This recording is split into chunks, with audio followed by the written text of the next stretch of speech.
Kal Kadosh, Boker Or, Bekiim Bahalacha 4, day 76, page 187, Siman 27, Kav Zayin. We are on Halacha Pei Zayin, and we're going to finish, this Siman Kav Zayin. בשולחן ערוך כתב שאין דרך אחרת שיגלה התלמיד התפילין שלו בפני רבו, אולם בזמננו המנהג שנזהרים בזה. Which means that technically speaking, Shulchan Aruch wrote down that a student should not reveal, he should not come and he should not display that he's wearing tefillin when in the presence of his Torah mentor. But this halacha is no longer observed. כן, 76, שמה. איפה? שמה למעלה. פי זין. כן? 187. Okay? Number 205. The Orchot Chaim, brought down in the Bet Yosef, states of Hechal that he testified in the era of the great Babylonian Shivot, it was customary for the Shiva heads and for their chief justice of the rabbinical course to wear tefillin in view of Avodos. But it was considered disrespectful for a disciple to allow his mentor to see him wear tefillin. It was as if that the disciple was announcing, look, I'm as great a scholar as you.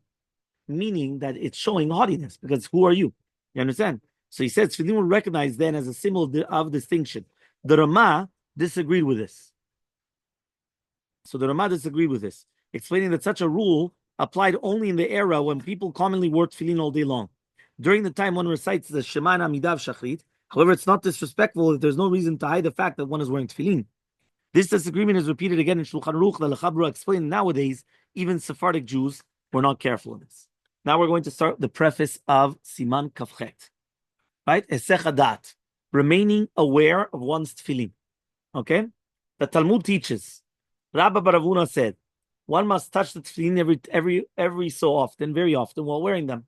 We derive this halacha from the Torah's instructions regarding the tzitz, which was worn on the Kohen Gadol's forehead.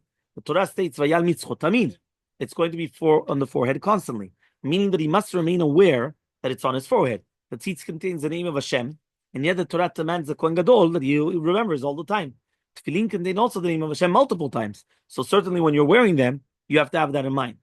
The Rambam stated that as long as a person is wearing tefillin, he must touch them often so that he does not forget their presence for even a moment. Tefillin possess a higher degree of sanctity than the tzitz.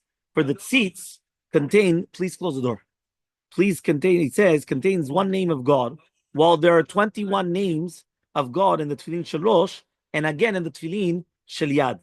So another source of this halacha is the Mechilta, cited by the Ba Turin, to the version found in the Bayit Chadash. The verse states, "Ulzikorom menecha." It shall be remembered between your eyes. This teaches that when someone wears tefillin, he must remain constantly aware of them. The Shara Gilgulim relates that Oziel HaKadosh once had a vision in which he saw the soul of a great scholar from the previous generation was about to be elevated to a higher level in heaven. Oziel discovered that this scholar had been forced to wait all these years to be elevated to this place because his soul was sullied by a trace of sin, and it needed to be cleansed in order to be admitted to be part of the heavens. His soul was delayed in part because on one occasion he stopped thinking about his tefillin.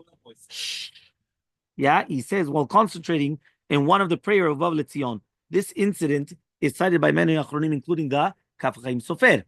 Is this mina Torah or not? It appears from the way of the Rambam worded this halacha that this is a Torah obligation derived through a Kal Vachomer from the halacha of the tzitz. The Tosafot and Yomah, however, argued that this is not a genuine Kal Vachomer, since one can argue that the tzitz is more sacred than tefillin. Hashem's name is displayed openly in the tzitz, whereas the tefillin, it's always covered. So although the letter Shin, is going to be on the outside, but that's it. So he says, therefore, Tosafot concluded this halacha requiring us to remain aware of the tefillin the entire time is not required from the Torah. The Yad Aaron, Chayei Adam, and Atzot HaChaim all noted that the debate between the Rambam and Tosafot. The Bach noted that even according to the Rambam, the Kal Vachomer teaches one must remain constantly aware of the tefillin, but it does not teach that one must touch the tefillin often to remind oneself of the tefillin. Okay? Fine. Last one, the definition of what is Hesech Hadat. The plain definition of Hesech Hadat is to turn one's attention away, since one must remain constantly aware of the tefillin while wearing them. The Rambam ruled, that one must avoid Hesech Hadat from tefillin.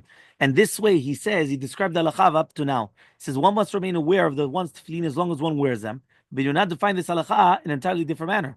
The halacha forbids one from behaving in an irreverent, manner while wearing tefillin, but as long as one behaves in a manner displaying the fear of Hashem, he may go around doing his business while wearing the tefillin altogether. And the Shagat demonstrated that the Ramban and other Rishonim disagreed with Rabbi Yonah regarding this, and look also below. So we're going to speak about what encompasses Hesech Hadat or not Hesech Hadat.